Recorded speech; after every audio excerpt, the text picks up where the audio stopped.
Welcome back to another episode of Rock Boys Football. Some more massive news coming out of the transfer portal for the Nebraska Cornhusker fans as former Baylor and Florida offensive lineman Micah Mazzccua commits to the Nebraska Cornhuskers. And we've been talking a lot of transfer portal targets for Nebraska over the last couple of days.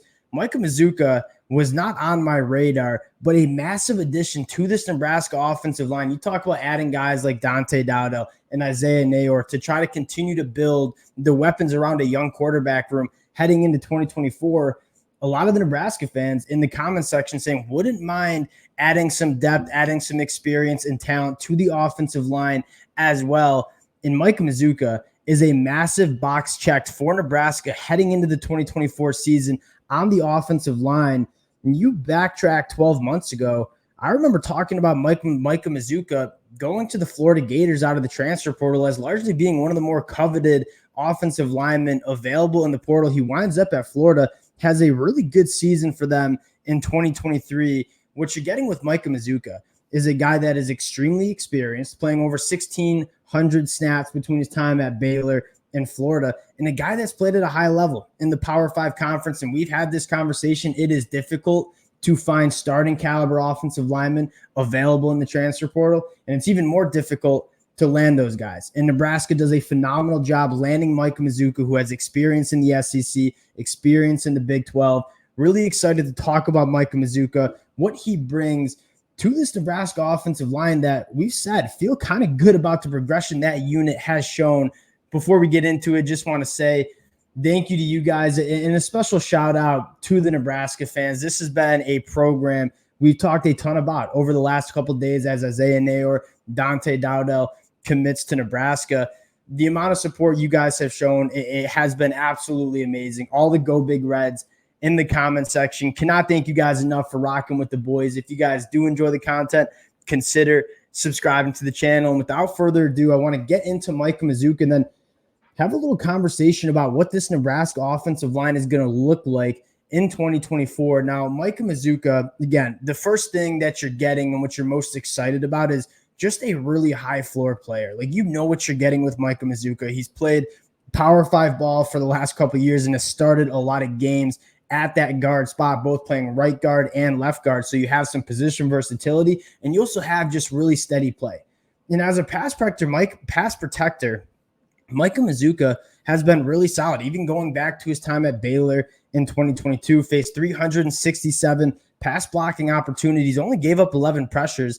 And then in 2023, in the SEC, started 11 games for the Florida Gators, battling some injuries as well. 433 pass blocking opportunities, only gave up 14 pressures. So as a pass protector, Micah Mazzccua is very reliable. But what excites me most about Micah Mazzccua, and I think a lot of Florida Gator fans would probably agree with this, is that Florida Gator offensive line was a disaster in 2023.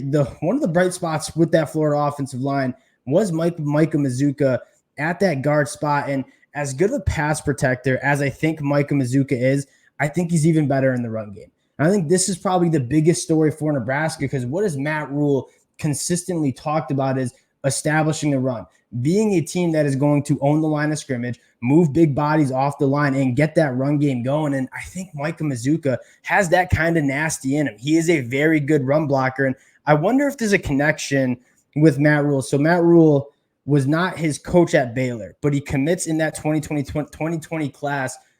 I would be very surprised if there wasn't some sort of relationship built from when Matt Rhule was recruiting Micah Mazzccua at Baylor during his time at high school.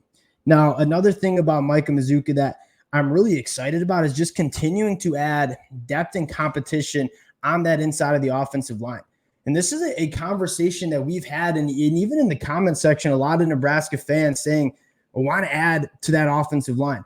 And I didn't necessarily disagree, but I think one of the most exciting things about Matt Rhule's first year at Nebraska, and obviously there were a lot of things that didn't go well, one of the most exciting things was that offensive line took steps. And that's something we didn't really say during the Coach Frost era, right? That offensive line never got developed. It never took those steps. You look at Nebraska and the offensive line they trotted out against Minnesota week 1 versus the offensive line that you had the last week against Iowa. I think that offensive line improved significantly. I thought the play from a lot of different guys got better. And so the development of the offensive line is probably what's most exciting, even as they were battling plenty of injuries on that offensive line. So what you're excited for, if you're a Nebraska fan, is you're getting an upgrade at talent and quarterback, obviously with 5-star Rhule coming in.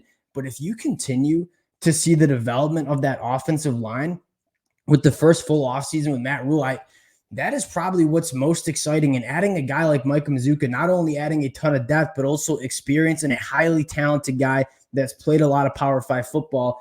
And you look at Nebraska and what they've done in the transfer portal, and something that's standing out to me is I think Matt Rhule's being very intentional in this, and you can use the transfer portal in a lot of different ways, right? The first way with Isaiah Neyor and Micah Mazzccua is going out and getting guys who are extremely experienced, have played a lot of college football in their day, but don't have many years of eligibility left, right? Isaiah Neyor and Micah Mazzccua, last year of eligibility in Lincoln in 2024. But you can also use the transfer portal to essentially add some youth to your roster as well. Guys like Bly Hill and Dante Dowdell coming into Nebraska with 3 years of eligibility remaining and a redshirt year. Both of those guys played as true freshmen in 2023. So you're seeing Matt Rhule use the transfer portal not only for immediate impact in that 2024 year, guys like Isaiah Neyor and Micah Mazzccua, but you're also seeing Matt Rhule use this to develop building blocks and foundational pieces for this Nebraska program as well. Guys like Dante Dowdell and Bly Hill. Now, taking a look at a few other positions that, well, I guess I want to circle back to what this interior offensive line looks like for Nebraska. I mean, Ben Scott at center is about as steady as it gets, and I think he played really well towards the end of the season. You have a guy like Evans Jenkins, who I thought played really, really well the last couple of weeks for Nebraska. You add a guy like Micah Mazzccua into that interior offensive line, you start to feel really good about what you have on the inside. And obviously the tackle play with Ben Hart and Bryce were really, and Teddy, I should say, were really solid as well. I'm excited about what this Nebraska offensive line can be in 2024. And obviously we talk about building, and kind of the goal of Nebraska in the transfer portal has been building around a young quarterback like Rhule.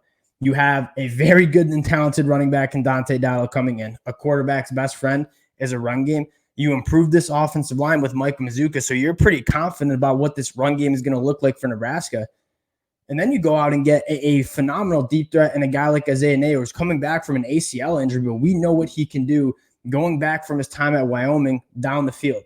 Last couple names I want to just touch on before we get out of here is one Jamal Banks. And it sounds like the visit went pretty well for Jamal Banks. And if you were waiting for a Nebraska commitment, Jamal Banks is probably the guy you're waiting on. Another physical wide receiver on the outside who is kind of a third down machine. Like when it is third in medium, like Jamal Banks is a guy that uses that frame. He creates separation and he makes catches. That's what his job was at Wake Forest. And if you're Nebraska, you're kind of looking for that, right? When you're in 3rd and 6, 3rd and 7, you need a wide receiver to create separation and move the chains. I think a guy like Jamal Banks certainly can do that. And the last name I want to quickly reference is Stephon Thompson. And obviously you have the Tony White relationship. Stephon Thompson played really, really good football for Tony White during his time as DC at Syracuse. You're obviously losing a lot of experience in that off-ball linebacker spot. A guy like Stephon Thompson would be huge in terms of developing some experience and some depth at that off-ball linebacker spot. We knew that Matt Rhule wasn't going to get extremely aggressive in the transfer portal in terms of bringing in 25-plus guys, because that is not how he wants to run this program. He wants to recruit the high school ranks, get those guys in, and develop them.